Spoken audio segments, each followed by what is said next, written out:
And we've looked at stories, listened to stories about gods and kings. And I want to finish with one story that you all know. And we're going to the opposite end of the social scale. So who have we not talked about yet? The opposite end. Slaves. A slave market. And the slave traders are coming along and looking at the line of slaves, and they feel the muscles and they open their mouths and look at the teeth. And one girl is there all day. Nobody buys her. They feel her muscles. They open her mouth and look at her teeth. And it is almost time for the slave market to close, for Ra has been sailing the sun across the sky, and he is becoming Amun, about to dissolve into the horizon. When a trader comes along and walks past all the other slaves and looks at the girl, and he doesn't feel her muscles, he doesn't open her mouth to look at her teeth, he just looks into her eyes, and when he sees intelligence there, he buys her and takes her home to a beautiful Egyptian home with a swimming pool shaded by palm trees. But inside the house, she is lying on the floor, stretched out in front of him, and she says, "Master, my name is Rhadopis, and I am your slave, and you are my master." And he lifts her up gently and says, "No, I have slaves. Rhadopis, now you are my daughter." And he cared for her. And she had slaves of her own. And he gave her presents. He gave her beautiful clothes, fine linens. He gave her shoes, beautiful sandals, so delicate, it looked like someone had taken rose petals and sewn them together. And every day she went swimming in the pool with her slaves sitting round the outside of the pool with their hands in the water. And one day she was swimming in the pool, and she heard her slaves talking, screaming. And the slaves were pointing up in the air saying, "Mistress, look, get under the water, get under the water." And she looked up and she saw wings.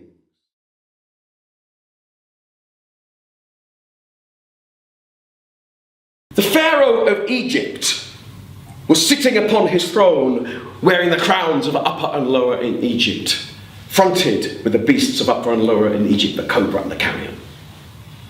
And he sat, listening in state to his advisors. Talk, talk, talk, talk, talk, talk, talk. Talk, talk, talk, talk, scream. Scream? Pharaoh had almost dropped asleep, listening to people talking, but now he paid attention as he saw his advisors scattering, running for cover, hiding behind the great stone pylons that held the palace up. And there they were, hiding, shouting, "Your Majesty, quick, run, run!" And the king looked up, and he saw flying down the great hall of his palace, with its talons ready to tear his flesh, with its beak ready to rip his skin, its great wings outstretched, a falcon coming towards him. Pharaoh is a god. The falcon is the god, the same god. The falcon is Horus. Pharaoh is Horus. He does not run. He sits and watches as the bird comes closer and drops a shoe in his lap, and then flies from the great hall out into the sunset. A shoe so beautiful. It looks as if someone has taken rose petals and sewn them together. This is a message from the gods. Take this shoe, the length of Upper and Lower Egypt, and find the woman whose foot will fit this shoe, for she will be my queen.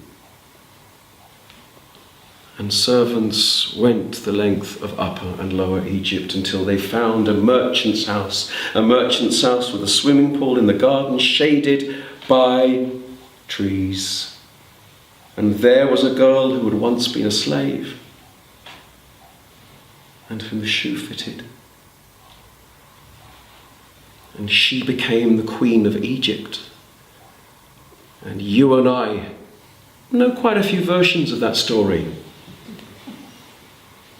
But that one goes back to ancient Egypt, to the land of the sun, to the land of the water of the Nile.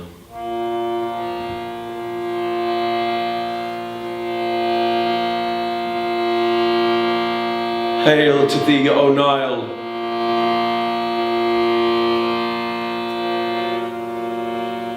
Mortals praise thee in the cycle of gods. Awe is shown to thee by the mighty. Your Son is made Lord of all, to enlighten all of Egypt.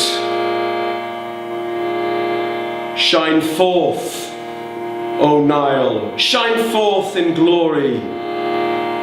Praise to you, O Nile.